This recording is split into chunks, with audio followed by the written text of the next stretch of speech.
Hi sisters, ఎలా ఉన్నారు? అందరూ బాగున్నారా?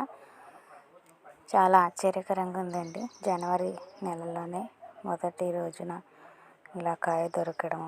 ఆ కాయను నేను మాగబెట్టానండి. వారం రోజుల తర్వాత కట్ చేశాను.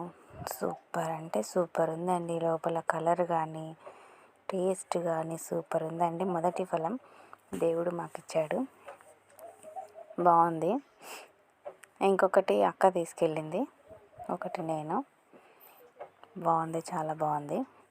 మొదటి ఫలం అంటే ఉగాది పండగ సమయం రాకముందుకే మాకు ఈ కాయ దొరికింది. పండు కూడా మాగి తినేసినామండి మేము. చాలా బాగుంది. హ్యాపీగా ఉంటుంది కదా ఇలాంటివి. ఎగ్జైట్మెంట్, హ్యాపీనెస్ బాగుంటుంది. అందరు బాగుండాలని కోరుకుంటున్నాను. దేవుడు మాకు కూడా త్వరగా ఫలాన్ని ఇవ్వాలని కోరుకుంటున్నాం.